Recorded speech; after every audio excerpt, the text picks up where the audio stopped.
Buenos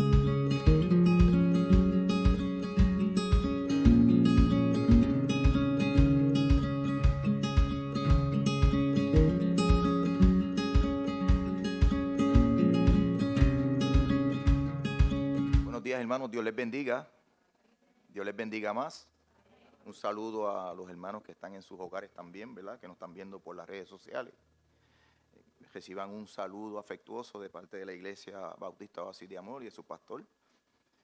Hoy quería hablar un poco sobre el Espíritu Santo. Hace tiempo que no tocaba ese tema y de verdad que me impactó mucho, ¿verdad? Volver otra vez a las doctrinas esenciales, básicas, ¿verdad? De lo que nosotros creemos, y es importante, ¿verdad? De cuando en cuando volver otra vez a hacer una recapitulación de nuestras doctrinas. Y el Espíritu Santo, que es la tercera persona de la Trinidad, está envuelto en todo lo que el ser humano, el hombre, ¿verdad? Cristiano, lleva en su vida. Está activo en las Escrituras constantemente y también está activo en nuestras vidas, en el diario vivir, ¿verdad? ¿Cómo nos impacta? Juan 16:8 dice que la obra del Espíritu Santo nos habla de la obra del Espíritu Santo cuando Jesús, diciéndole a sus discípulos, y cuando Él venga, convencerá al mundo de pecado, de justicia y de juicio, ¿verdad? Hablando que cuando el Espíritu Santo viniera, que lo iba a enviar.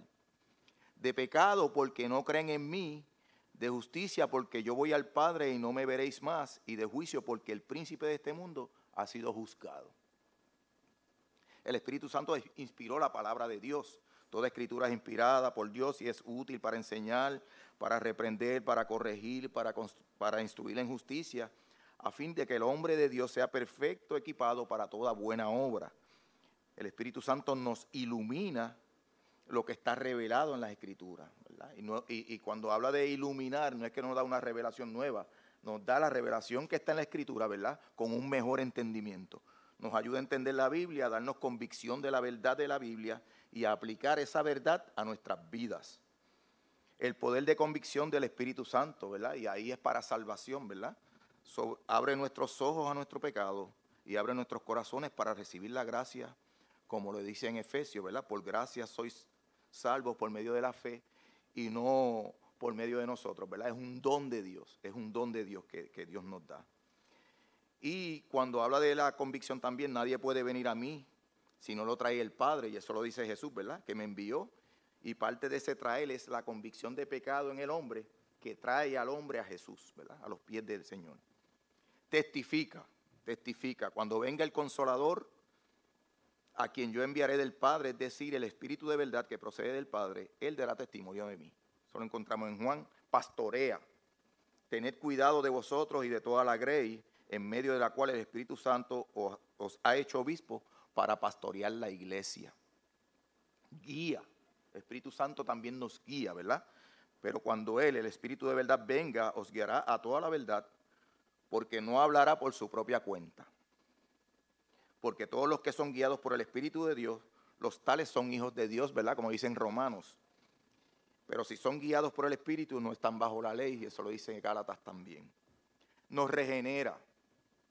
Jesús le dijo a Nicodemo en el Evangelio de Juan que si uno no nace del agua y del Espíritu, no puede entrar en el reino de Dios. Fíjese cuán importante es el Espíritu Santo, ¿verdad? Para nuestras vidas, entendiendo que Cristo hizo el sacrificio y el Espíritu Santo es el que nos ayuda. Mientras caminamos a través de la vida cristiana, debemos tomar conciencia de que el Espíritu Santo es el que ministra cada día, y esto se llama el proceso de santificación. Somos declarados justos y somos declarados santos, ¿verdad? Con ese creer, ¿verdad? Con ese primer paso que damos de fe, pero después vamos santificando nuestras vidas. Y ahí es que el Espíritu Santo, ese es el que está siempre con nosotros, directamente. Además, la Biblia dice que es nuestro sello de pertenencia. Segundo de Timoteo 2:19 dice, no obstante, el sólido fundamento de Dios permanece firme teniendo este sello. El Señor conoce a los que son suyos y que se aparten, el sólido fundamento de Dios permanece firme teniendo este sello. El Señor conoce a los que son suyos y que se aparte de la iniquidad todo aquel que menciona el nombre del Señor. De identificación y de seguridad. Efesios nos dice, en Él también vosotros, después de escuchar el mensaje de la verdad, el evangelio de vuestra salvación, y habiendo creído, fuiste sellado con el Espíritu Santo de la promesa, que nos es dado como garantía de nuestra herencia, con miras a la redención de la posesión adquirida de Dios para alabanza de su gloria. También es un sello de justicia para nosotros. En Romanos dice, y recibió la señal de la circuncisión como sello de la justicia de la fe, que tenía mientras aún era incircunciso, para que fuera padre de todos los que creen, sin ser circuncidados, a fin de que la justicia también a ellos les fuera imputada, ¿verdad? A nosotros que no somos judíos. Un sello de impresión, ¿verdad? Nos sella esa marca. Segunda de Corintios nos dice, ahora bien, el que nos confirma con vosotros en Cristo y el que nos ungió es Dios. Amén. Quien también nos selló y nos dio el Espíritu en nuestro corazón como garantía. La presencia del Espíritu Santo es la garantía del pago de Dios. Su morada en ti y en mí es permanente hasta que arribemos al cielo, donde recibiremos el resto de nuestra herencia. No importa tu nivel de espiritualidad, Dios desea llenarte aún más. Sé obediente, desea ser lleno del Espíritu Santo y busca a Dios con todo tu corazón. Ordena tu vida para que esté en línea con la palabra de Dios. Da gracias por su llenura. Y vive anhelando los deseos más profundos de Dios para ti constantemente. ¿Verdad? Esa debe ser una petición para todos nosotros hoy en día. Con los tiempos que estamos viviendo necesitamos del Espíritu Santo que esté morando, ¿verdad? Que esté controlando nuestras vidas, porque es de la única manera que nosotros podemos vivir en este mundo caído. Y por lo pasado hablaba yo de la persecución de la iglesia, y muchas veces no nos damos cuenta que la persecución ya no es porque somos cristianos, ¿verdad? Porque eso sería ilegal, ¿verdad? No pueden discriminar contra nosotros, pero sí entonces por la parte moral nos discriminan. Y tenemos que, ¿verdad? No podemos decir las cosas como son. Eso es lo que el mundo dice, ¿verdad? Pero nosotros tenemos que seguir diciéndole al mundo lo que está bien y lo que está mal. Hay una sola verdad. Nos callan de alguna manera. Yo no sé si ustedes han visto que ahora mismo al presidente Trump lo censuraron. ¿Cuánto más a nosotros que no tenemos el poder que tiene ese señor? Es increíble, ¿verdad?, lo que estamos viviendo. Y todo por la libertad. Todo no es lícito, pero no todo nos conviene. Así dice la palabra de Dios. Así que tenemos que estar cimentados en la palabra, ¿verdad?, para que nos ayude y el Espíritu Santo también nos ayude en este caminar. Ponemos el servicio y todo lo que vamos a hacer hoy en el nombre de Jesús, lo ponemos a sus pies para que Él tome control del servicio de hoy. Amantísimo Dios y Padre Celestial, te damos gracias porque tú nos has permitido llegar hasta aquí. Nos das un recordatorio de lo que hace el Espíritu Santo en nuestras vidas, Señor. Te damos gracias por eso. Te damos gracias por el Dios Padre que envió a su Hijo a morir por nosotros y por esa muerte, por ese sacrificio que en la cruz del Calvario el Espíritu Santo viene a morar en nosotros cuando nosotros aceptamos ese sacrificio. Te pedimos, Señor, que el Espíritu Santo nos llene, nos siga llenando, nos dé llenura, ¿verdad?, del Espíritu. Ya lo tenemos, pero Dios anhela que seamos más llenos del Espíritu, que Dios controle más nuestras vidas, ¿verdad?, que podamos estar más en sintonía con su palabra, para que así podamos llevar una vida santificándonos día a día. Gracias te damos, Señor, porque sabemos que cuando fallemos tenemos a Cristo como nuestro abogado delante del Padre. Así que confiamos en eso, Señor, en que tú nos vas ayudando. Tenemos a Jesús, que es nuestro mediador, y tenemos el Espíritu Santo que nos ayuda, nos redarguye, nos lleva. Señor, gracias te damos por el Espíritu Santo también.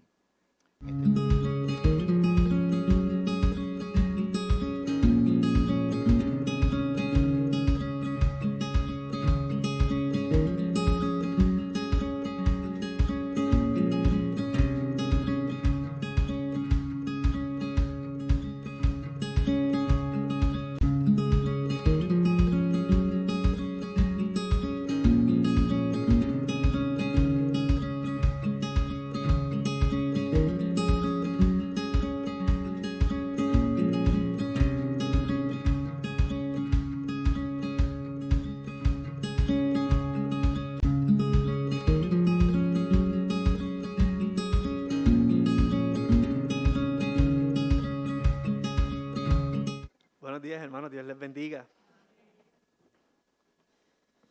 Las Escrituras, en 2 de Corintios 3:18, dice lo siguiente. Así, todos nosotros que con el rostro descubierto reflejamos como en un espejo la gloria del Señor, somos transformados a su semejanza con más y más gloria por la acción del Señor, que es el Espíritu Santo. Así que en esta mañana, yo no me puse de acuerdo con Saúl, con Cookie. Yo no sabía que Cookie iba a hablar del Espíritu Santo. Pero Dios sí lo sabía. Así que les pido a todos, ¿verdad?, que se pongan, todo el que se pueda poner de pie, se ponga de pie.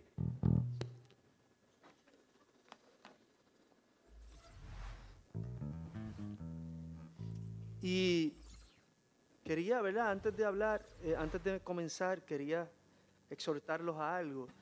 Ustedes saben que en Mateo, los sabios de Oriente llegan, de hecho llegan 2 años después.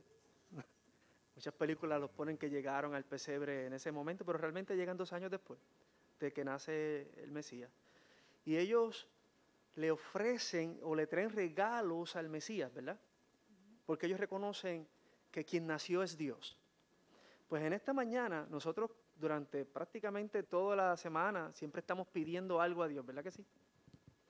De alguna manera siempre le estamos pidiendo algo. Señor, dame paciencia, Señor, dame fuerza, Señor, ayúdame en este día, ayúdame en el trabajo, ayúdame en esto. Entonces, esta mañana es especial porque en vez de, Dios siempre nos da, ¿verdad? Pero en esta mañana sería bueno, sería especial, ¿verdad?, que en vez de pedirle algo a Dios, tú vengas a traerle algo a Dios.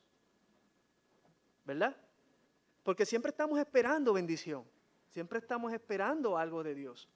Pero cuando tú le das algo a Dios, y no es que tú le puedas dar algo en el sentido, o sea, Él lo tiene todo.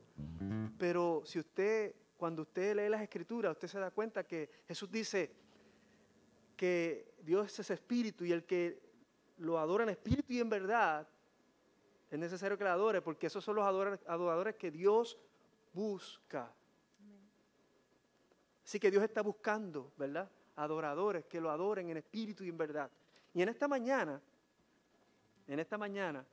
sin importar lo que tú tengas o la situación que esté pasando en tu vida, me gustaría que pusieras tu mente y tu corazón en traerle a Dios tu alabanza, en traerle a Dios tu amor, tus afectos, en traerle a Dios todo, inclusive lo malo que te ha sucedido, ponerlo a los pies de la cruz. Todo lo que tú tengas, ¿verdad?, ponlo a los pies de la cruz y concéntrate, deleítate en Dios. Porque dice la palabra que según nosotros nos deleitamos en Él, Él se deleita en nosotros. Sofonías 3:17. Así que gózate en Dios, aún en tu dolor, gózate en Dios. Sé como Job, gózate en Dios. Y nosotros cantamos portador de tu gloria. Bueno.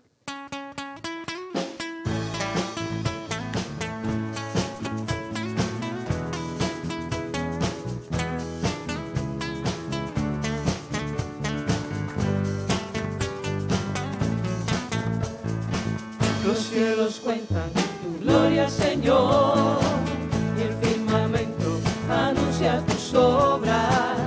De día y noche es oída tu voz, proclamando tu grandeza. Los cielos cuentan tu gloria, Señor, el firmamento anuncia tus obras. De día y noche es oída tu voz, proclamando tu grandeza. Y yo proclamaré tu grandeza y tu poder, anunciaré con mi vida que tú eres el Rey, y como el cielo y las estrellas, portador de tu gloria seré. Y yo proclamaré tu grandeza y tu poder, anunciaré con mi vida que tú eres el Rey, y como el cielo y las estrellas, portador de tu gloria seré.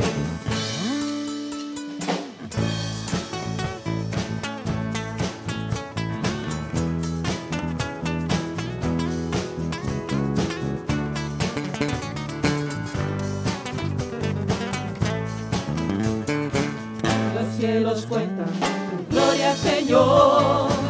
El firmamento anuncia tus obras, de día y noche es oída tu voz, proclamando tu grandeza. Los cielos cuentan tu gloria, Señor. El firmamento anuncia tus obras, de día y noche es oída tu voz, proclamando tu grandeza. Y yo proclamaré tu grandeza y tu poder, anunciaré con mi vida que tú eres el Rey, y como el cielo y las estrellas, portador de tu gloria seré. Y yo proclamaré tu grandeza y tu poder, anunciaré con mi vida que tú eres el Rey, y como el cielo y las estrellas, portador de tu gloria seré. Y si tu poder y tu deidad son visibles en tu creación, quiero que sean visibles en mi vida, Señor. Y yo proclamaré tu grandeza y tu poder, anunciaré con mi vida que tú eres el Rey, y como el cielo y las estrellas, portador de tu gloria seré. Y yo proclamaré tu grandeza y tu poder, anunciaré con mi vida que tú eres el Rey, y como el cielo y las estrellas, portador de tu gloria seré. Y como el cielo y las estrellas, portador de tu gloria seré. Y como el cielo y las estrellas, portador de tu gloria seré.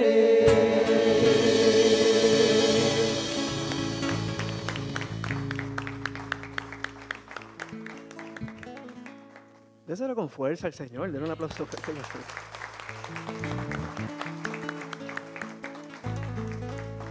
Y los discípulos estaban tristes porque Jesús les había dicho que se iba.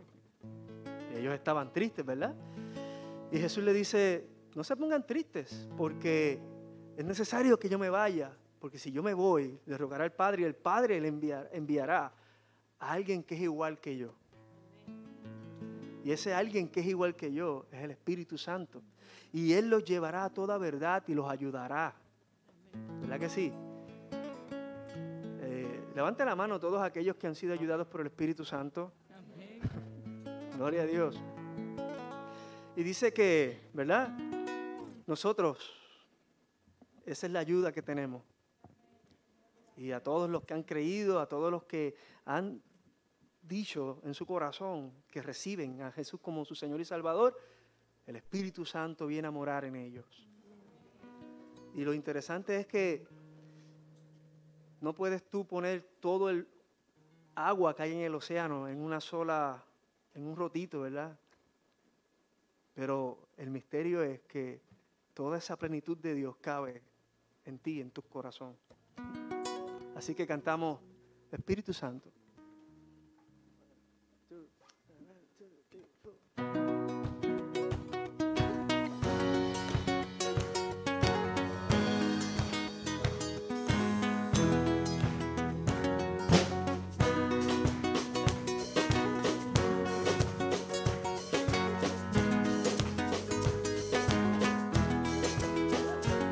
Te anhelo, te deseo, ven, camina junto a mí, tú me puedes entender, consolador, sumérgeme, inúndame de ti, quiero llevar tu color en mi espíritu, inúndame de ti, quiero estar en ti, que me guíes en mi caminar.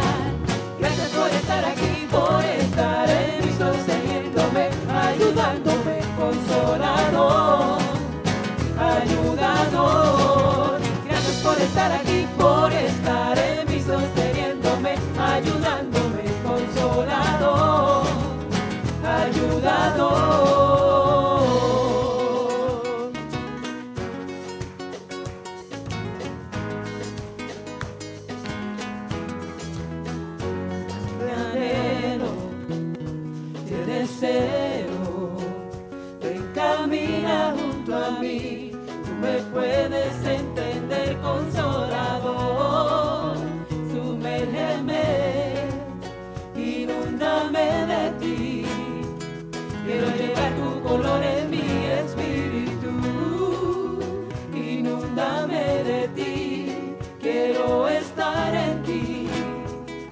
que me guíes en mi caminar.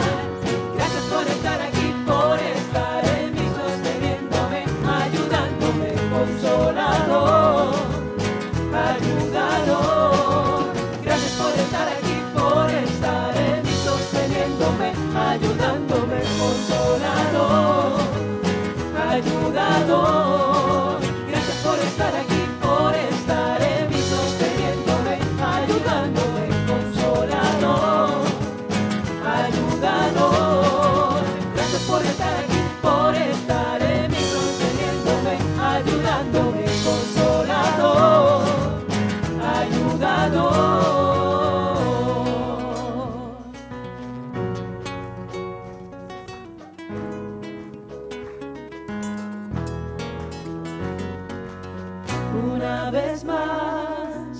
Una vez más tú en mí, ayudándome. Una vez más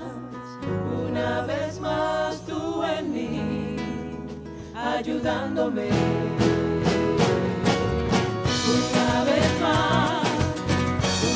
Una vez más tú en mí, ayudándome. Una vez más tú en mí, ayudándome. Una vez más tú en mí, ayudándome. Una vez más tú en mí, ayudándome.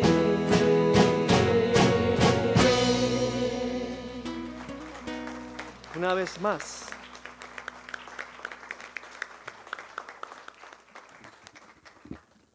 Y la próxima alabanza es una meditación cantada. El escritor está preguntándose, o sea, ¿quién formó las olas al hablar? ¿Quién contó la arena en el mar? Reyes, pueblos tiemblan a su voz, la creación les rinde adoración. Y entonces comienza el coro diciendo, contempla a Dios, en su trono está, venid y adoradle. Contempla al Rey, nadie es como Él, venid y adoradle. Yo creo que en estos tiempos esta alabanza es ideal, ¿verdad? Cuando muchas veces pensamos, ¿verdad? Ganó fulano, perdió parencejo, lo que sea, y pensamos, ahora nos va a ir mal, las cosas están malas, pero es el mismo caso en Isaías 6, ¿verdad? Cuando dice Isaías 6, en el año en que murió el rey Usías, un rey que había sido muy bueno para el pueblo de Israel, ¿verdad? Creó el pueblo de Israel tuvo otra vez esa fortaleza, esa fuerza, estaban yendo hacia adelante y el rey Usías muere. Y entonces, ¿verdad? La gente se pregunta, ¿y ahora qué vamos a hacer, verdad? Pero es interesante que cuando Isaías entra al templo, dice que cuando Isaías entró al templo, vio al Señor alto y sublime, sentado en el trono. Amén. Y que sus orlas, ¿verdad?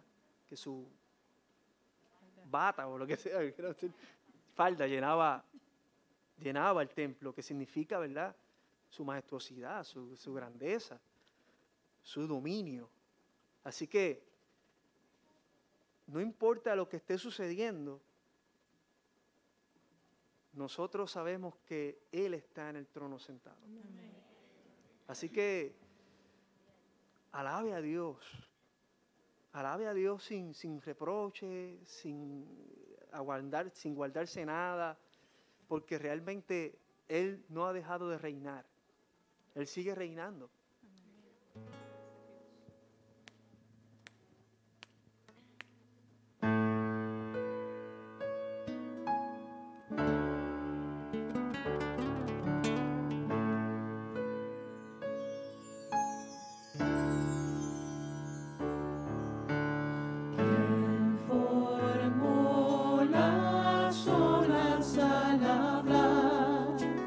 ¿Quién controla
Contempla a Dios. En su trono está.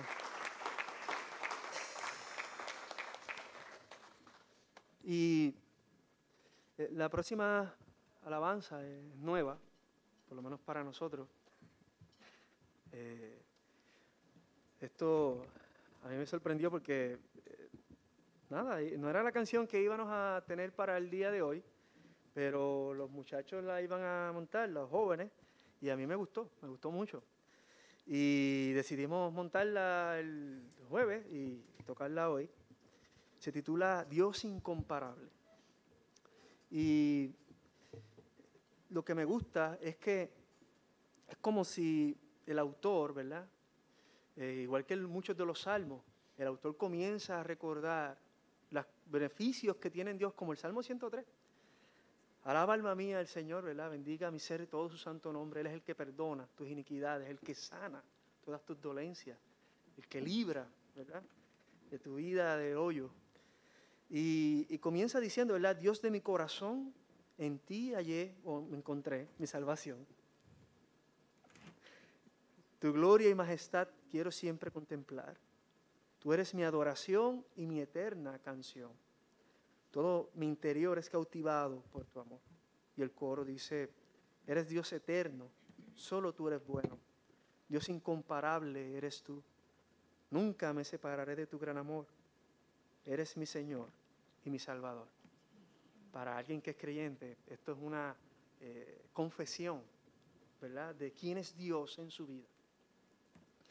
Y me gustaría, ¿verdad?, que la cantemos y después entonces comienza el puente diciendo aleluya o aleluya, como realmente debería pronunciarse. Y lo que significa, ¿verdad?, sea bendito o sea alabado Dios. Así que vamos a cantar esta alabanza y mientras la canta, traiga a su mente todas las bendiciones que Dios le ha dado. Piense en todas, hasta en las más pequeñas. Por ejemplo, usted estaba deseando una taza de café y le dieron un café. Usted necesitaba un tiempito libre para hacer algo y lo tuvo. Usted necesitaba aliento y vino alguien y le dijo, estoy contigo. Son pequeñas cosas, pero esas pequeñas cosas provienen de Dios. Y más grande aún, ¿verdad?, nuestra salvación. Nuestra salvación. Sin importar lo que nosotros podamos pensar, la palabra dice que para todos los que han creído, para los que están en Cristo, no hay condenación. Amén. Y eso, no hay poder más grande que el saber que usted es perdonado de todos sus pecados. Porque eso a usted le quita un peso de encima, eso usted lo hace libre. Pero más allá de eso, es que ese perdón de esos pecados lo reconcilia con Dios. Y ya usted no está vacío, sino que está lleno de Dios. Así que cantemos esta alabanza no como una alabanza más, sino como una confesión de nuestra fe. Si usted lo quiere ver de esta manera, véalo de esta manera, como una rededicación. Usted se rededica a Dios. Así que cantemos Dios incomparable.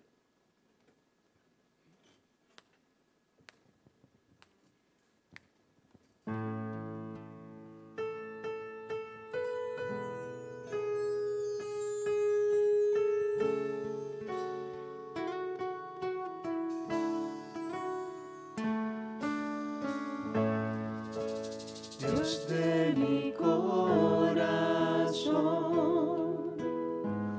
en ti encontré mi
Nunca me separaré de tu gran amor.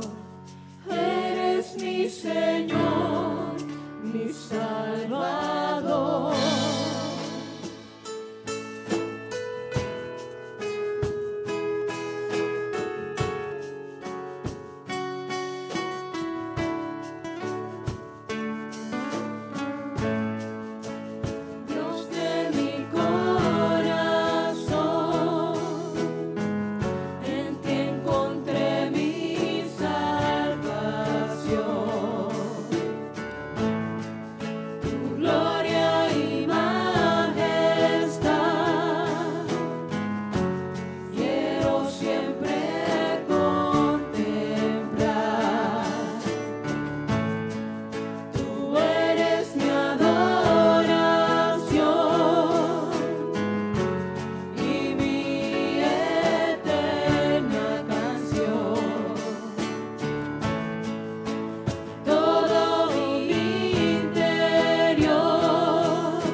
La iglesia canta.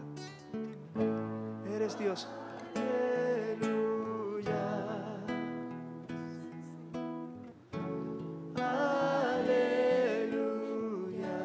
Dice, eres Dios eterno.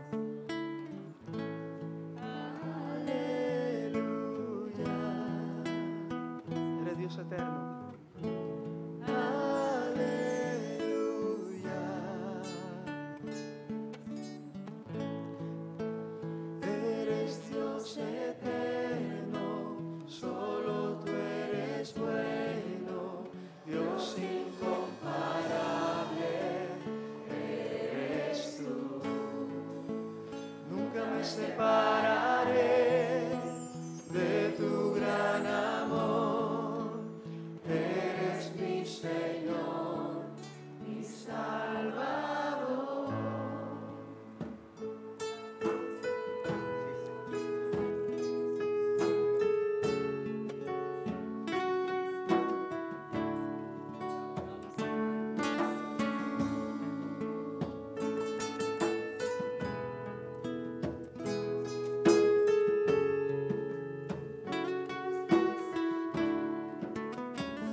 Señor les bendiga nuevamente.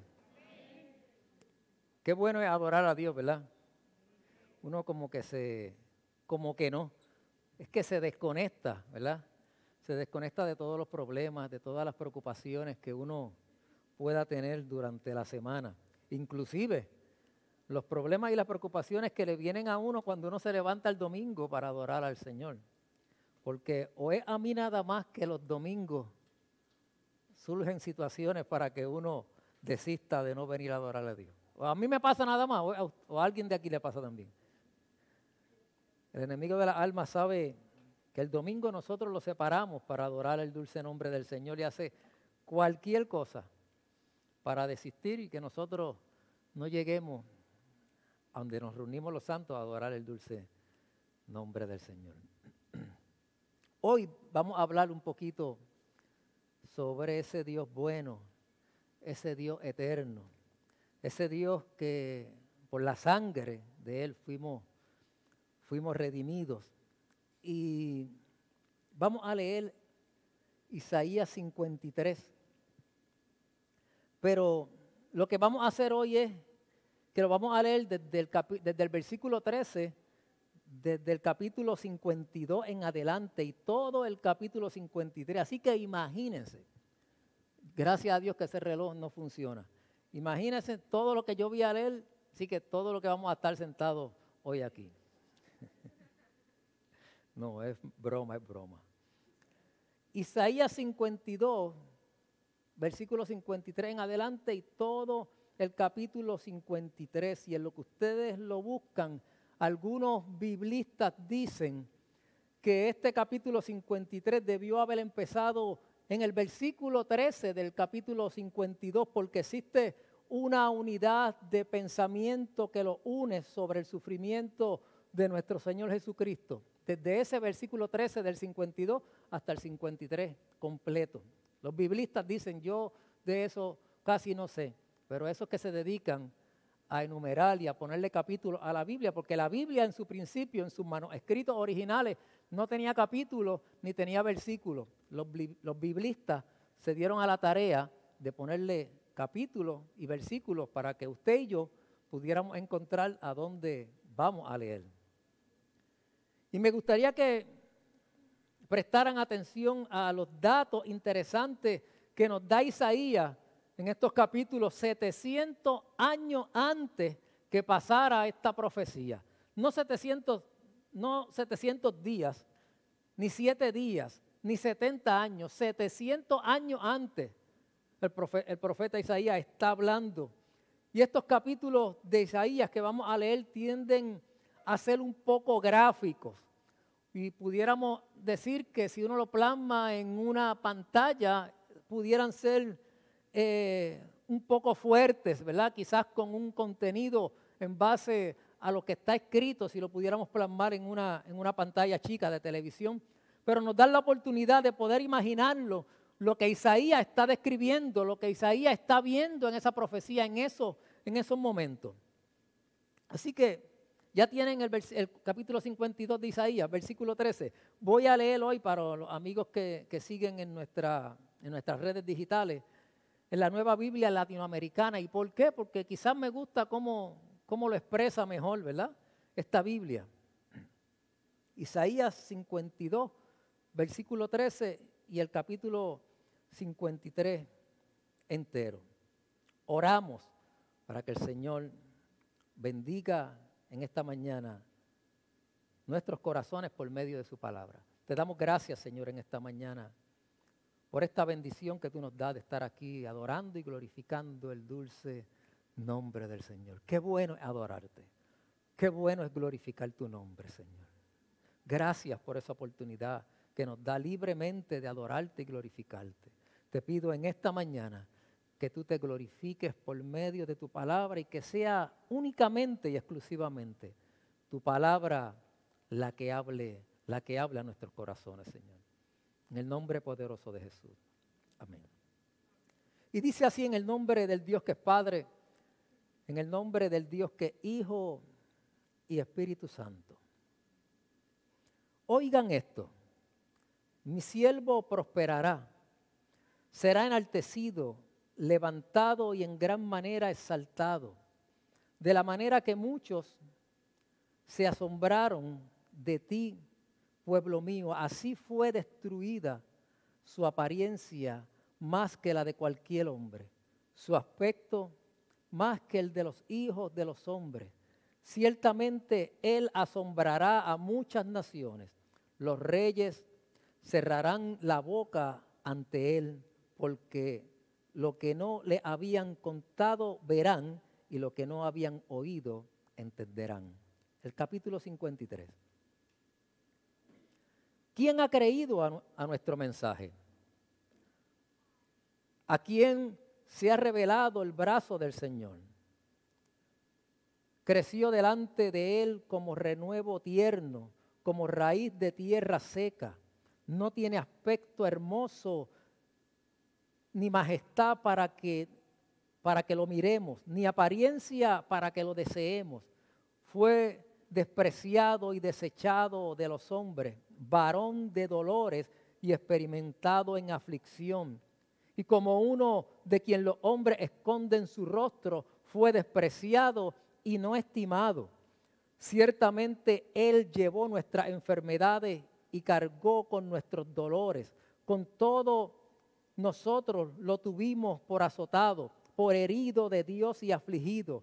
Pero Él fue herido por nuestras transgresiones, molido por nuestras iniquidades. El castigo por nuestra paz cayó sobre Él, y por sus heridas hemos sido sanados.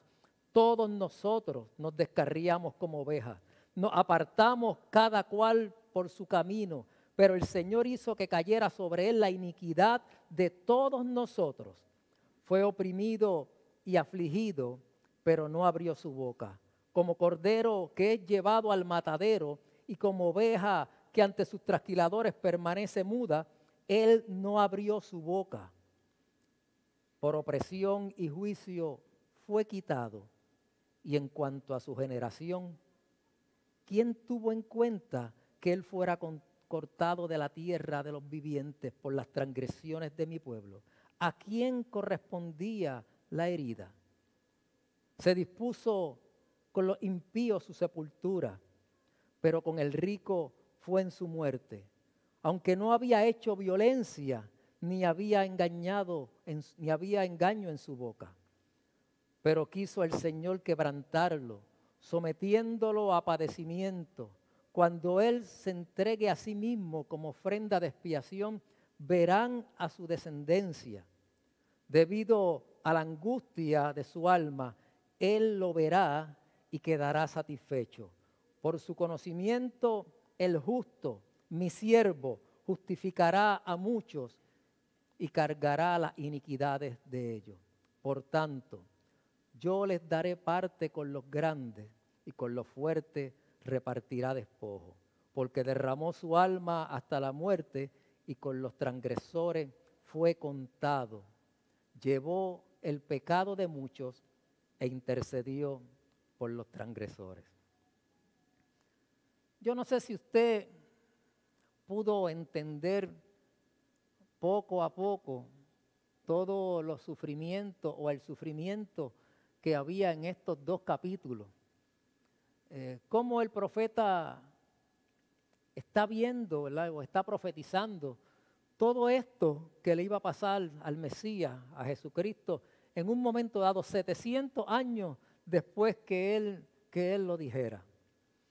Alguien ha dicho que Isaías es el evangelio del Antiguo Testamento.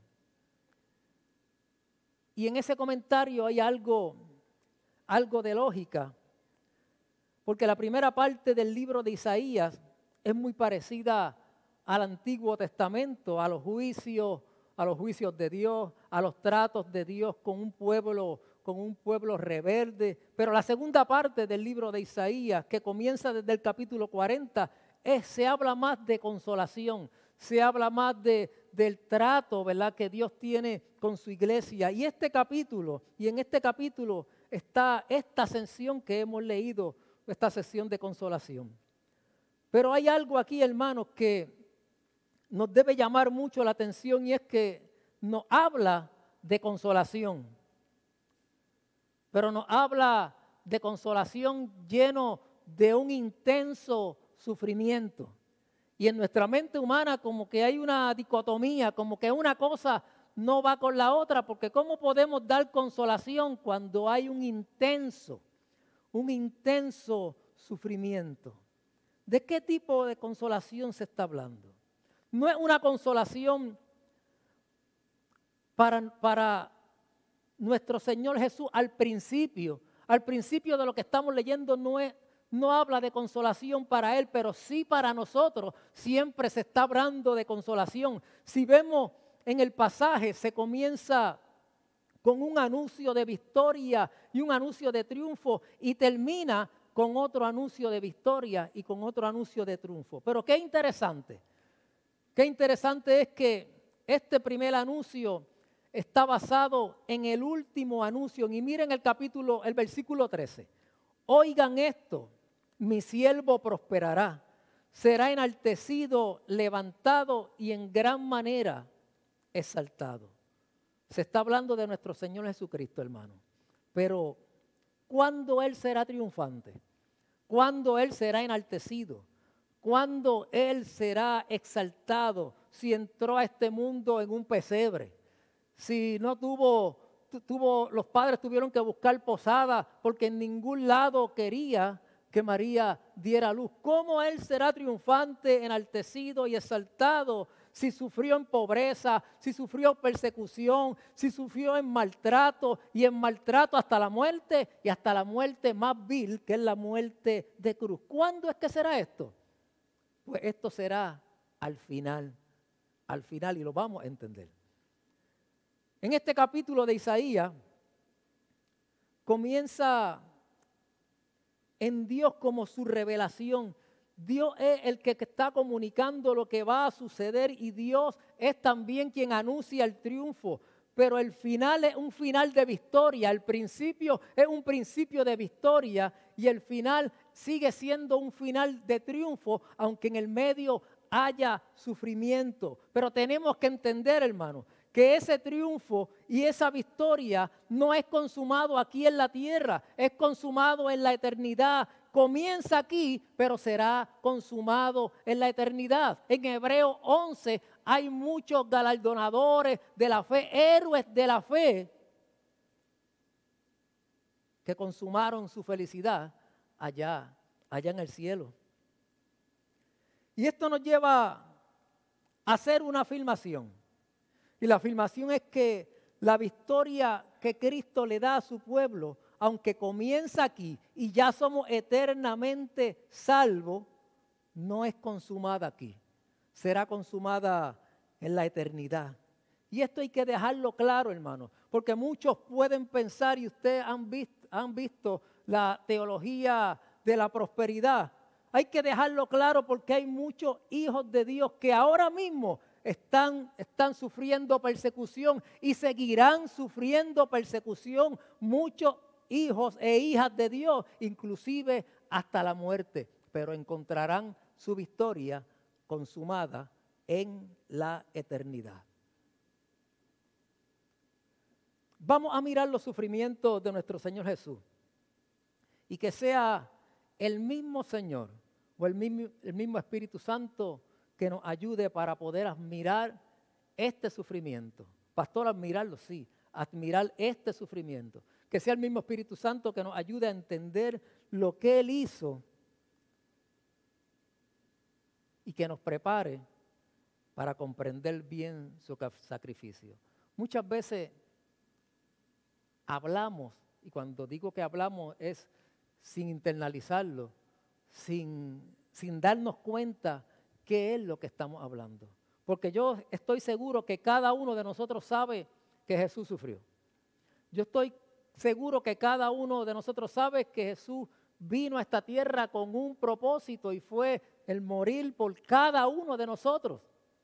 Y yo estoy seguro, y no me cabe duda, en que cada uno de nosotros sabe, ya sea por la palabra, ya sea por películas, ya sea por documentales, que de una u otra manera Jesucristo sufrió maltrato. Pero se han puesto a pensar en este capítulo ¿Qué maltrato sufrió Jesús? ¿Qué tipo de dolor sufrió Jesús? Pues la primera parte, como vimos en esto que leímos, es una exaltación. A partir del versículo 14 y el capítulo 52 completo comienza a hablar del sufrimiento de Jesús. Todo el capítulo está hablando del sufrimiento, excepto el principio y excepto el final. Estamos viviendo en un mundo de sufrimiento, hermano. En un mundo donde cuando aceptamos al Señor, y miren la comparación, cuando aceptamos al Señor vimos las puertas abiertas de una esperanza eterna, de una bendita esperanza en Cristo Jesús, de una eternidad constante desde el momento que aceptamos a nuestro Señor Jesucristo, pero en el transcurso de las vidas seguimos viviendo en este mundo desordenado, vacío y lleno de angustia, de dolor, de crisis, pero sabemos con la esperanza de nuestra salvación que tendremos vida eterna. En esta vida, hermano, nosotros vamos a sufrir sufrimiento de cosas de usted y de su familia. Va a vivir sufrimientos personales, pero también va a vivir sufrimientos de amistades, va a vivir sufrimientos de familia cercana, de familia lejana, va a vivir sufrimientos de personas que aún a veces no conocemos bien como compañeros de trabajo. Este mundo está lleno de dolor y de sufrimiento. La Biblia dice que muchos se asombrarán del sufrimiento de Jesús. ¿Y qué está queriendo decir? ¿Qué está queriendo decir cuando dice que la Biblia, que muchos se asombrarán del sufrimiento de Jesús? Pues es interesante, hermano. Es interesante que la Biblia narra sucesos. La Biblia narra personajes bíblicos, como en el caso de José, que dice que tenía una apariencia hermosa, que era de un semblante hermoso. Y asimismo también habla de la esposa de Abraham, que era una mujer de buen parecer, de un parecer de estima, como queriendo decir que era una mujer perfecta y hermosa. Pero del Señor Jesús no se habla nada. Nosotros vemos retratos de nuestro Señor Jesús, ¿verdad? Y hablo así entre comillas, y vemos a un Señor Jesús bonito, un hombre perfilado, de orejas pequeñas, de cejas abundantes, un hombre con los labios demarcados, pero la Biblia no habla del semblante de Jesús. Pero en este capítulo, hermano, en este capítulo en particular, sí se nos dice que en el momento de su aflicción su rostro fue desfigurado. Su rostro fue masacrado. En este capítulo nos habla que le pusieron una corona de espinas, que Jesús lo golpearon a bofetadas y a puñetazos hasta el cansancio. En este capítulo habla que le azotaron con azotes y que él, dice la Biblia, fue desfigurado por completo. La Biblia dice que él no parecía ni siquiera un ser humano. Lo dice en el versículo 14, fue desfigurada su apariencia más que la de cualquier hombre y su aspecto fue desfigurado más que cualquier ser humano. Usted no se ha puesto a pensar en este versículo de la Sagrada Escritura. Sabemos que Jesús sufrió, sabemos que Jesús cargó una cruz, que fue clavado, que le pusieron una corona de espinas, pero usted se ha puesto a pensar que su apariencia no se parecía, cuando tú lo veías, no parecía la de un ser humano. Usted no se ha puesto a pensar en eso. Pues sepa usted, hermano, que lo que está diciendo la Sagrada Escritura por medio del profeta Isaías en su visión profética es que Jesús en su desfiguración a causa de los azotes y de los golpes parecía cualquier cosa, pero no parecía un ser humano.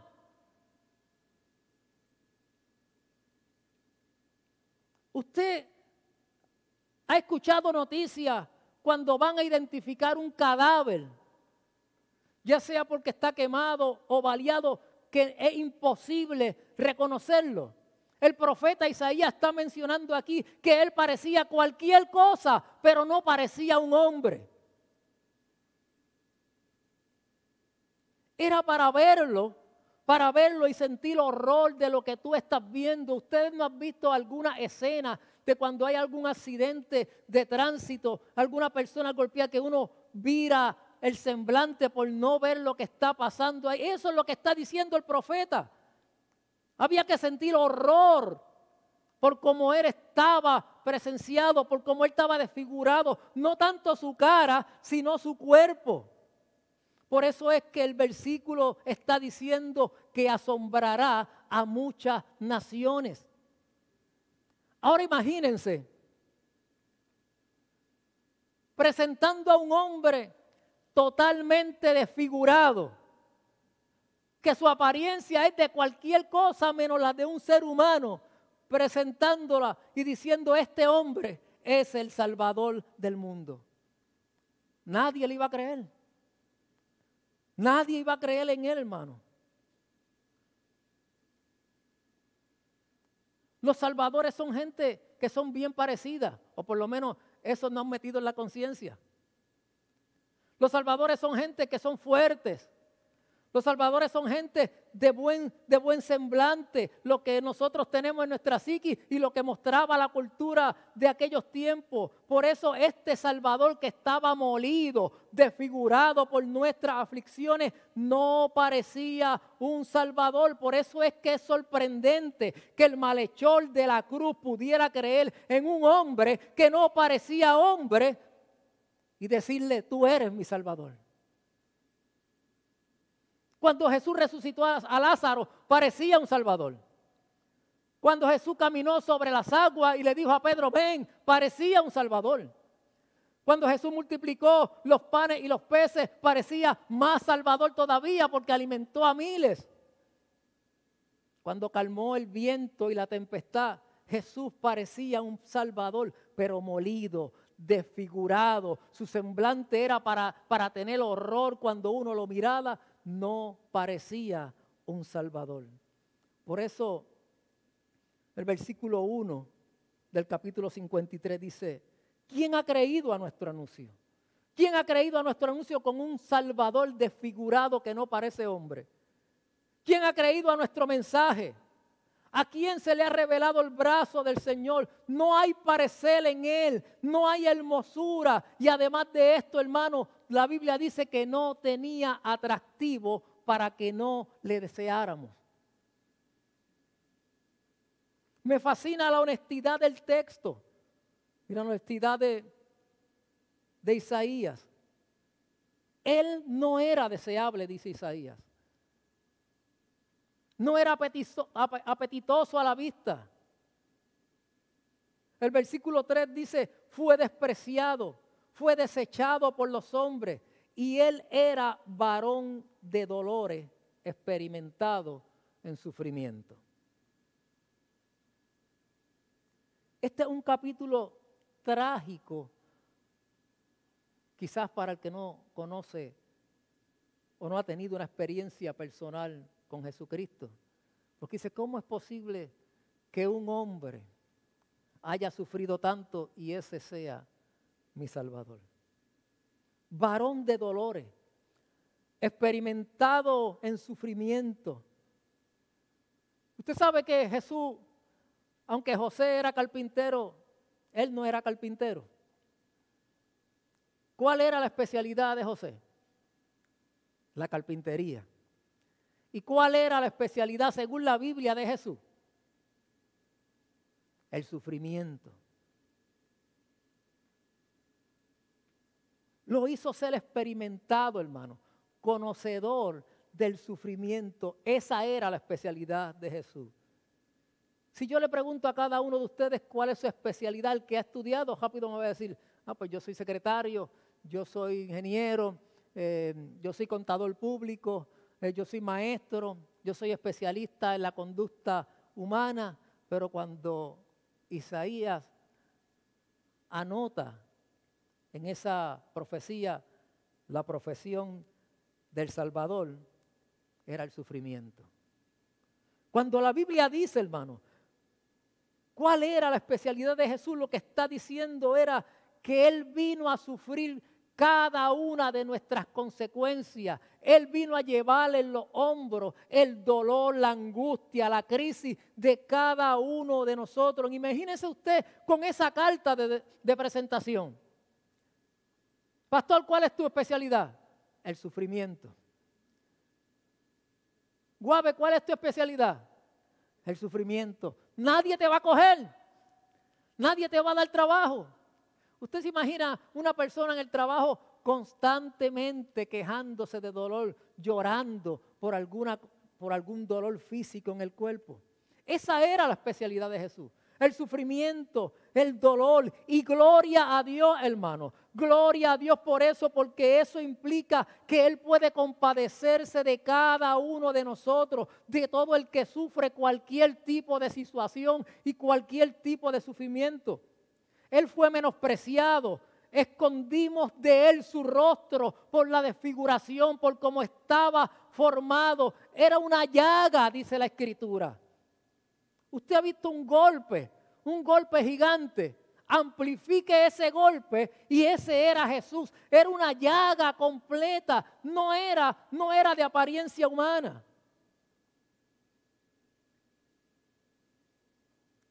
Pero aunque era una llaga, aunque no tenía apariencia humana, Jesús era absolutamente inocente. El versículo 9 dice, aunque nunca hizo violencia, no hubo engaño en su boca. Él sencillamente era perfecto y santo, pero sufrió y murió como un vil pecador. Primero, el sufrimiento. Habla estos versículos que leímos. Segundo, ahora fue sustituto. Y digo primero y segundo para los que anotan. Fue sustituto. Él vino a sufrir el lugar de cada uno de nosotros. El versículo 4 dice, Él llevó nuestras enfermedades. Él sufrió nuestros dolores, le tuvimos por azotado, herido de Dios, pero fue herido por nuestras transgresiones, molido por nuestros pecados. Jesús era totalmente inocente, hermano, y fue desfigurado en lugar de cada uno de nosotros. Nosotros merecíamos ser desfigurados, pero Jesús no. Nosotros merecíamos morir en la cruz del Calvario, pero Jesús no. Escúcheme bien, hermano, lo que yo le estoy diciendo y lo que plantea aquí Isaías en esta profecía. Nosotros merecíamos que nuestra boca fuera desfigurada a causa de lo que dijimos que nunca debimos haber dicho. Nosotros merecíamos, hermano, que nuestros ojos fueran morados y desfigurados a causa de las cosas que vimos que nunca debimos haber visto. Nosotros somos los que merecemos ser desfigurados, nuestro rostro, nuestro cuerpo, a causa de nuestros oídos que escucharon cosas que nunca debimos haber oído.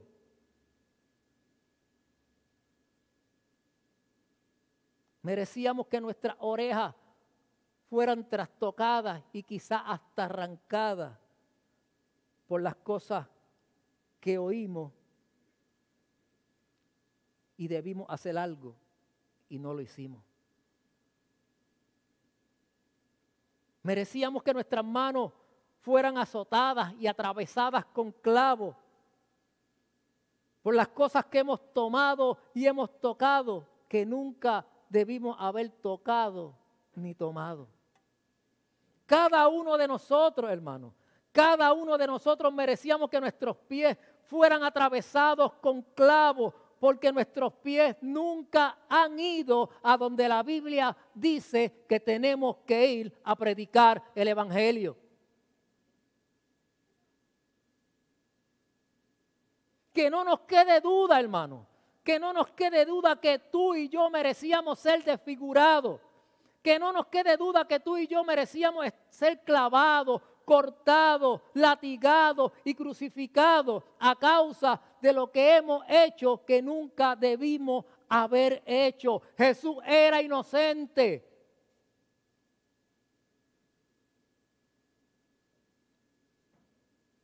Por eso es que cuando Dios nos ve a nosotros, hermano, lo que ve es pecado. Por eso es que cuando Dios nos ve a nosotros, lo que ve es un tumor, una llaga. Nos ve como algo despreciable, como Dios, me imagino, cuando nos ve, vira su rostro, según el profeta dice que así veíamos a Jesús. Virábamos de él su rostro por el pecado que hay en cada uno de nosotros. El versículo 6 dice, todos nosotros nos descarriamos como ovejas, nos apartamos cada cual por su camino, pero el Señor hizo que cayera sobre él la iniquidad de cada uno de nosotros. Por el coraje que usted pasó ayer, a Jesús lo crucificaron. Por el mal pensamiento que pasó por su mente ayer, Jesús lo crucificaron por eso. Por el coraje que usted pasó con sus hijas, con su esposo, con su esposa, a Jesús lo crucificaron con eso, por eso. Por el mal rato que usted pasó en el trabajo, a Jesús lo crucificaron por eso. Por el dolor que siente a consecuencia de alguna condición física, a Jesús lo crucificaron por eso. Por el mal pensamiento que tuvo por aquella persona que no le hizo bien, a Jesús lo crucificaron por eso. Pero vemos también la soberanía de Dios. Este plan no fue una fortuna o no fue fortuito. No, hermano. Este fue un plan diseñado por el Dios de los cielos para salvación. Dios no nos consultó a nosotros porque no nos tenía que consultar. Dios en su soberanía no nos preguntó a nosotros porque no nos tenía que preguntar. Dios en su soberanía no nos pidió opinión alguno. Dios en su soberanía decidió así. El Hijo se sometió a la decisión del Padre. Nosotros nos descarriamos, decía el versículo 6, pero Él nunca hubo pecado en Él. Nosotros nos descarriamos, pero Él nunca desobedeció, pero Él fue castigado por cada uno de nuestros pecados y de nuestras transgresiones. Ahí está de manifiesto, hermano, la soberanía absoluta de Dios. Dios disponiendo su ira, su castigo, Dios disponiendo la ira que tenía con el ser humano, Dios disponiendo su sufrimiento sobre su Hijo en lugar de cada uno de nosotros. Dios nos ama o no nos ama. Creo que a Luis nada más ama. Dios nos ama o no nos ama. Pero hay algo más, hermano. Hay algo más que nos debe llamar la atención. Y es el silencio de Jesús. El versículo 7 dice, fue oprimido y afligido, pero no abrió su boca, como cordero que es llevado al matadero y como oveja que ante sus trasquiladores permanece muda. ¿Se acuerdan de la historia de Job? Job no le falló a Dios. Job no maldijo a Dios. Job fue castigado. Pero cuando Job fue castigado, Job sí abrió su boca. Job se quejó.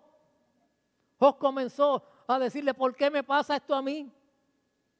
Cuando nosotros estamos en problemas, hermano, cuando estamos en dificultades, cuando estamos en angustia, nosotros somos los primeros que abrimos nuestra boca para quejarnos, para decir, Dios mío, pero si yo soy hijo tuyo, yo soy hija tuya, si yo diezmo, si yo voy a la iglesia, si yo crío a mis hijos bien, ¿por qué me pasan estas cosas? nosotros somos los primeros que nos quejamos, nosotros somos los primeros inclusive que buscamos culpables a las cosas que nos están sucediendo aquí. Pero la Biblia dice que Jesús no abrió su boca y nosotros éramos los culpables.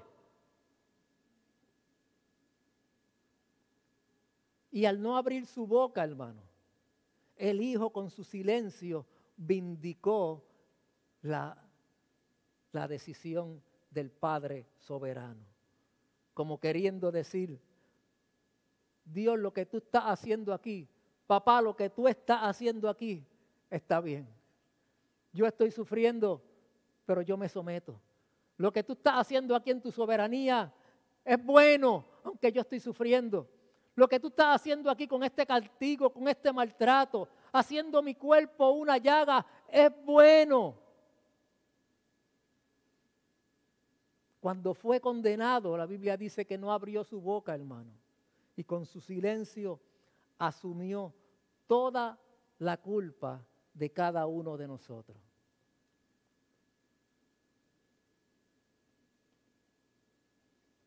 A partir del versículo 10,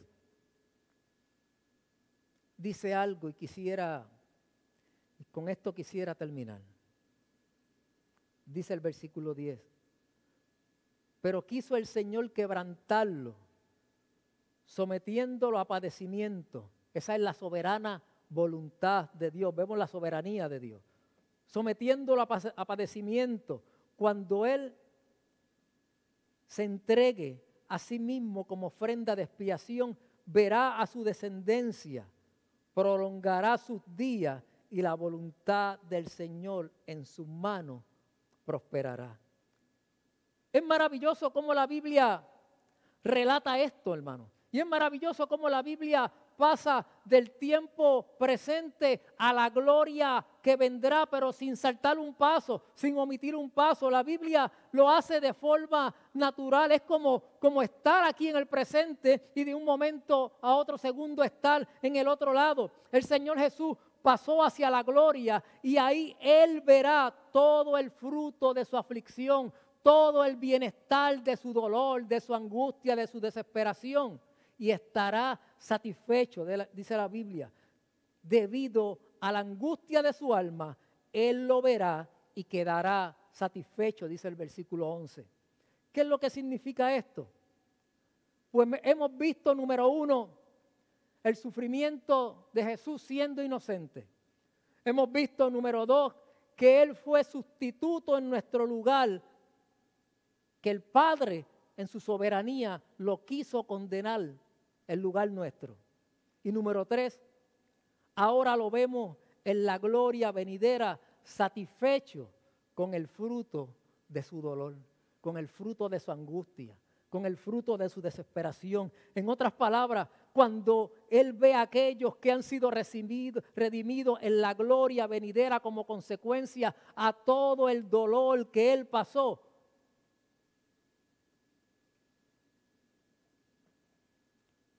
Él queda completamente satisfecho. Y eso nos lleva a varias conclusiones, hermano. Pero solamente me voy a centrar en una. La tentación, hermano, se nos presenta a cada uno de nosotros como buena, deslumbrante y atractiva. Y cuando el hombre es tentado en cualquier dirección, el pecado le parece bueno. ¿O no es así? Cuando nosotros caemos en alguna tentación, no caemos porque a primera instancia pensamos que es bueno. Cuando el hombre es tentado, hermano, el pecado nos parece dulce, nos parece agradable. Hermano, nos parece hasta relajante. Pero cuando caemos en el pecado, viene entonces el pensamiento triste, viene el amargo, viene el dolor. Y cuando hemos pecado, entonces podemos ver la deformidad de nuestros corazones. ¿A usted no le pasa? Que primero cuando nosotros caemos a la tentación, esa tentación caemos porque nos pareció bien. Quizás a veces hasta sin malicia nos pareció dulce. Y después viene un proceso donde el parecer que estamos bien se convierte en amargo, se convierte en dolor. Y luego va el proceso en que nos miramos a nosotros mismos en el espejo y decimos, pero ¿cómo es posible que yo haya pecado en esa bobería?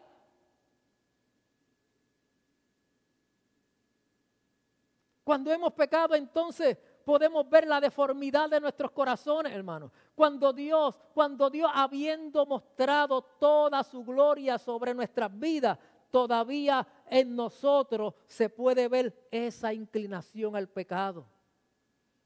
Jesús murió por nosotros y el sufrimiento fue grande. Isaías lo describe. Y aún Jesús habiendo muerto por nosotros, todavía nosotros nos inclinamos al pecado. Todavía nuestra carne se inclina a la maldad. No hay uno bueno, ni siquiera uno, hermano, dice la Biblia. Y yo no sé ustedes, pero cuando yo miro hacia atrás y puedo ver todo el pecado que hay en mí, a mí me da vergüenza. Yo no sé ustedes. Y yo no estoy hablando de cuando yo no era convertido. Yo no estoy hablando cuando no visitaba la iglesia. Si tú pones a hacerte una retrospección en tu mente y tú pones a mirarte en un espejo y comienzas a notar las cosas malas que hiciste en la semana pasada con toda sinceridad, yo creo que te tiene que dar vergüenza. Cuando uno mira hacia atrás, hermano, y uno puede ver todo el pecado que hay en uno, a uno le da dolor, a uno le da vergüenza y dice, ¿cómo es posible que Jesucristo haya sufrido tanto, que haya derramado hasta su última gota de sangre en la cruz del Calvario y todavía yo esté fallando? Cosas que he dicho, cosas que he hecho, cosas que hemos visto, sitios que hemos ido que no hemos debido ir. A mí me da vergüenza, hermano. Cosas que a veces yo pienso que no debo pensar. Me da vergüenza. Cosas que he dicho que nunca debí decir porque hirieron a otra persona. A mí me da dolor. Pero en ese momento eran dulces decirlas. En ese momento satisfacían a esta carne el poder decir o mencionar eso que quizás hirió a otro hermano. Y es que hay pecado, hermano. Hay pecado en mi corazón y en nuestra naturaleza porque no hay uno, ni siquiera uno justo. Aún el mejor de los santos, hermano, era perdido y estaba condenado para que Cristo lo pudiera salvar. Hombres que quizás son nuestras guías ahora, porque nosotros tenemos libros de texto de ellos, ni siquiera uno es justo. Estaba perdido y estaba condenado y contado para que Cristo lo pudiera salvar. Todos y cada uno de nosotros somos pecadores, hermano. Y los que tuvieron antes que nosotros, que ahora son nuestra base, aún ellos, el mejor de ellos, era un vil pecador y Jesús fue molido por cada uno de ellos. Lo que este texto nos está diciendo, hermano, o lo que este texto nos está mostrando, trae consuelo a cada una de nuestras vidas. Lo que está diciendo es que en la eternidad el Señor mirará a esos que Él ha redimido con su dolor, a esos que Él ha redimido con su muerte, a esos que Él ha podido redimir con su sufrimiento, los mirará y quedará satisfecho por cada una de las veces que pasó dolor. ¿Saben por qué? Porque los mirará allá donde le dije, donde será consumado el acto, nos mirará limpio y sin mancha a la estatura del varón perfecto.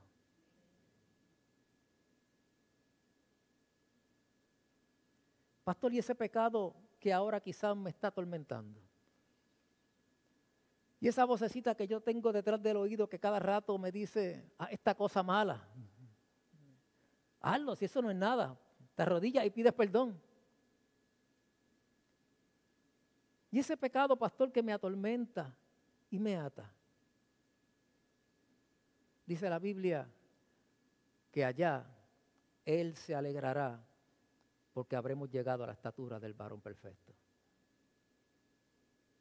Sigue orando a Dios. Sigue sometiéndote a tu voluntad, porque allá ese pecado no existirá. La Biblia dice que Jesús nos verá y se deleitará. Llegará el día, hermano.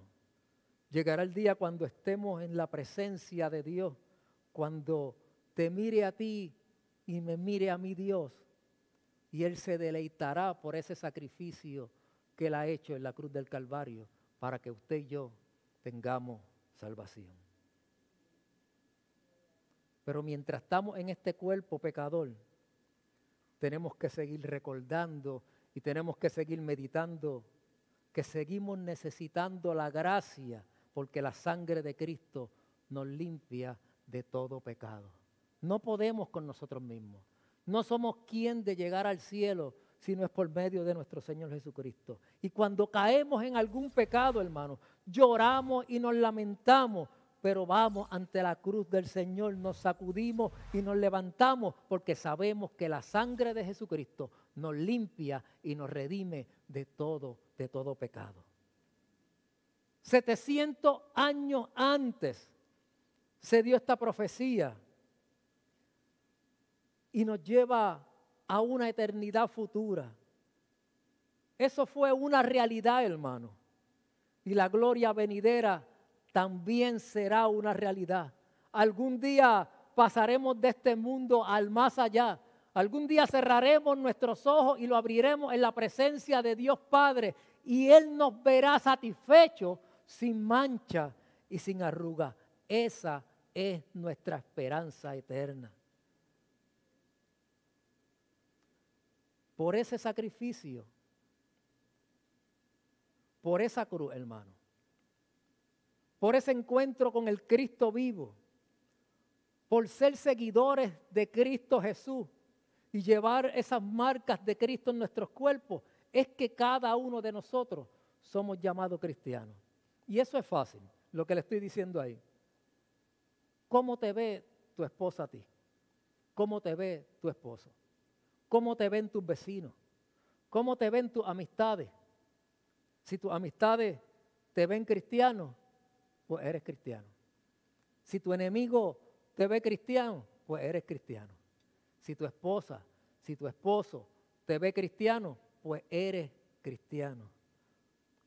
Por ser seguidores de Cristo es que somos llamados cristianos. Eso quiere decir que se supone que tengamos las marcas de nuestro Señor Jesucristo. Nadie puede tener un encuentro con el Dios vivo, hermano, sin que se le note. Es imposible. Es imposible que alguien admita que tiene a Cristo en el corazón y no se le note, porque un encuentro con Cristo, hermano, en el buen sentido de la palabra, es más traumático que le caiga a uno un coco en la cabeza.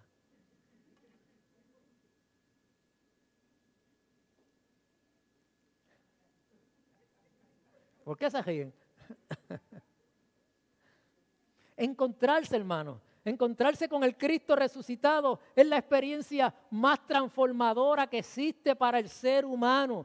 Muchos, hermanos, muchos aseguran, y con dolor lo digo, muchos aseguran en nuestra iglesia que han tenido un encuentro con el Cristo de la gloria, pero en sus vidas no ha habido un cambio, en sus vidas no ha habido una transformación. Si uno puede vivir la vida más o menos igual que antes de haber encontrado a Jesucristo, si uno puede vivir o seguir viviendo la vida más o menos de la misma manera después de haber tenido una experiencia personal con ese Cristo de la cruz, tal vez has tenido un encuentro bueno con la iglesia, tal vez los hermanos te tratan bien, tal vez el ambiente espiritual te gusta y te sientes en paz, porque la Biblia dice que donde habita el Espíritu de Dios hay libertad.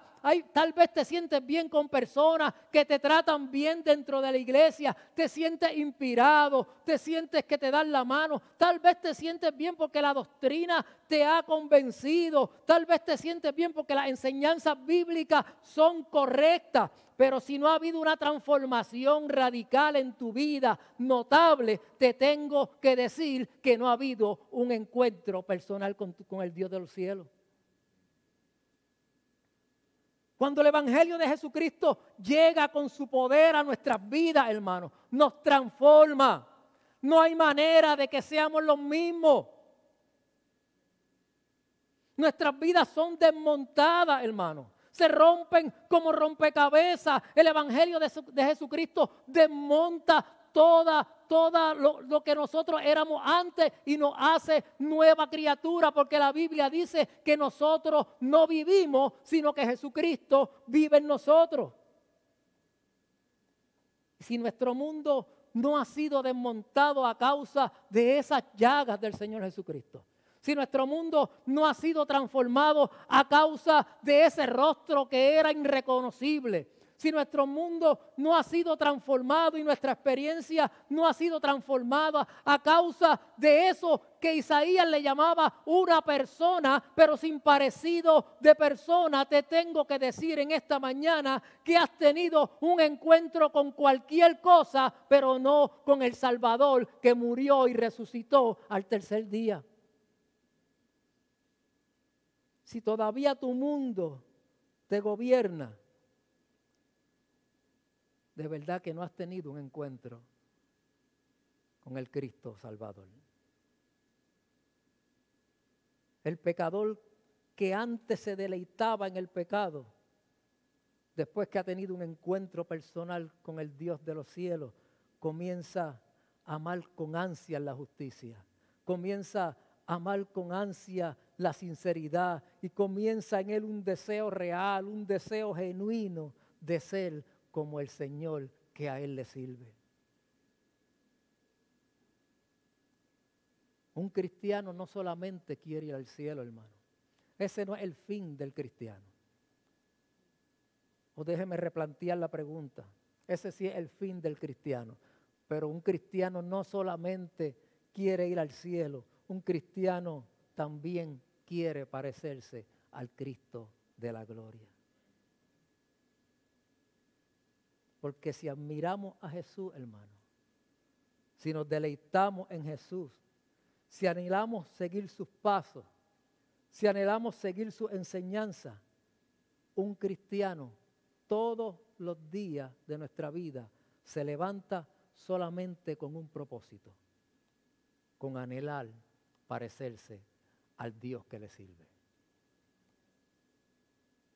Cuando cada uno de nosotros podemos mirarnos al espejo y podemos internalizar la realidad del sufrimiento de nuestro Señor Jesucristo a causa de nosotros, no del mundo, a causa de cada uno de nosotros individual, aunque es conglomerado. Pero cuando nosotros podemos identificarnos que por mí Él murió, que por mí Él fue crucificado, que por mí Él fue desfigurado hasta tal punto que era irreconocible, tenemos que darnos cuenta que Dios nos ama, que el amor de Dios va por encima de cada una de nuestras circunstancias. Y la Biblia dice, ¿quién nos apartará del amor de Dios en Cristo Jesús? Que no nos quede duda que Dios nos ama, que no nos quede duda que Él envió a su Hijo para que cada uno de nosotros tenga vida y vida eterna. Que no nos quede duda, hermano, que no nos quede duda que nosotros éramos los culpables de esa muerte de nuestro Señor Jesucristo. Que a causa de nuestras ingratitudes, que a causa de nuestra manera de ser, que a causa de nuestro orgullo, de nuestra apariencia, de nuestro pecado, Jesús fue molido por cada una de nuestras situaciones. Pongámonos de pie.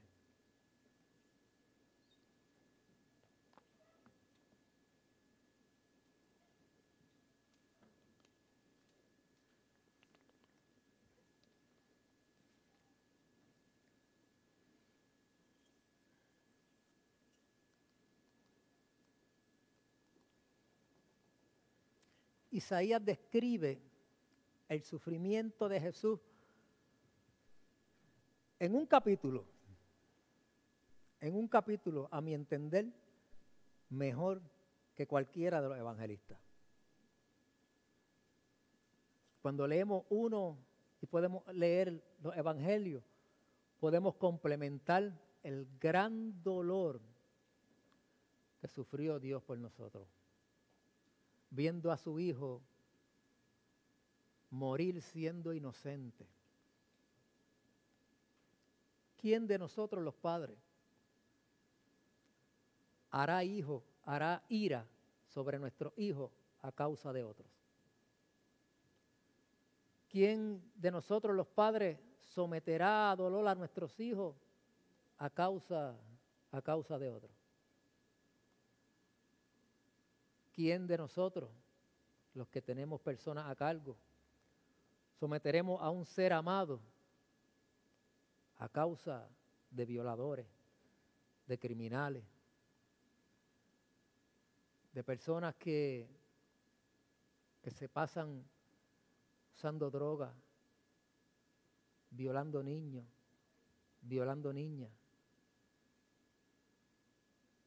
¿Quién hará culpable a un ser amado de uno a causa de un pedófilo? Dios hizo culpable a su Hijo a causa de todos los pecados. Que no les quede duda. Que no lo pasen por alto. Ese es el sacrificio que nos da vida y nos da eternidad. Amantísimo Dios y Padre Celestial, te damos gracias en esta mañana, porque tú eres bueno y para siempre es tu misericordia, Señor. Te damos gracias, Dios mío, por ese sacrificio que hiciste con tu Hijo en la cruz del Calvario. Gracias, Dios mío, por tu palabra, porque nos deja ver, Señor, ese sufrimiento, Señor, que le costó al cielo. Gracias, Dios mío, porque sin eso nosotros no tuviéramos vida eterna. Te pido, Señor, que en cada uno de nuestros corazones, que en cada una de nuestras mentes, Señor, podamos albergar, Señor,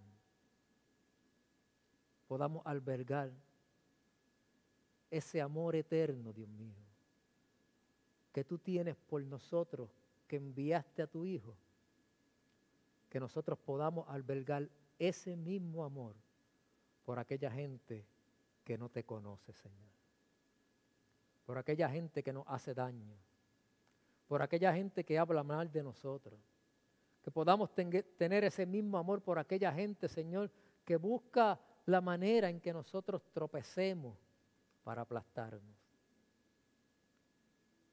Que en nuestros corazones, Señor,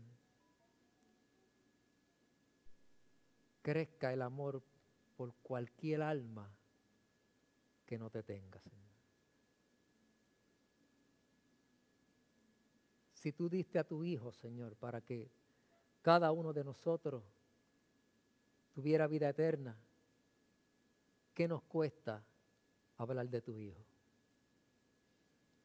Si tú diste a tu Hijo, Señor, por mis irresponsabilidades, si tú diste a tu Hijo, Señor, por mi coraje, si tú diste a tu Hijo, Señor, por mi pecado, si tú diste a tu Hijo, Señor, por la manera en que yo pienso que no sé qué debo pensar, si tú diste a tu Hijo, Señor, por la manera que trato a mis hijos mal, por la manera que trato a mi esposo mal, por la manera que trato a mi esposa mal, si tú diste a mis hijos por el pecado de no hablarle a X o Y persona, si tú diste a tu Hijo, Señor, por la manera en como miro a mi familiar que en una ocasión me hizo mal, si tú diste a tu Hijo, Señor, por todos nosotros, ¿qué nos cuesta hablar de tu Hijo, Señor?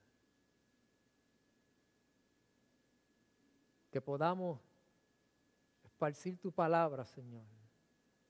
Llevar el Evangelio, Dios amado. Mostrar como mostró Isaías en esa profecía el sufrimiento de nuestro Señor Jesucristo a causa de nuestros pecados, para que cada uno de nosotros tengamos salvación en Él. Que podamos caminar, Dios mío, lo que no hemos caminado. Que podamos llegar a donde la palabra nos dice que tenemos que llegar. Que podamos escuchar lo que tú quieres que escuchamos. Que podamos hablar, Señor, lo que tú quieres que salga por nuestros labios. Que sea tu voluntad en nosotros, Señor. Que alberguemos en nuestros corazones esa experiencia única, Dios mío. Esa experiencia única que pasó tu Hijo amado por cada uno de nosotros, Señor. Que cuando salgamos de esta iglesia, Dios mío, en nuestros corazones lata la pasión que tú tienes por cada uno de nosotros, que lata en nosotros por las personas que no te conocen, Señor. Te damos gracias, Dios mío, en el nombre poderoso de Jesús. Amén. Amén.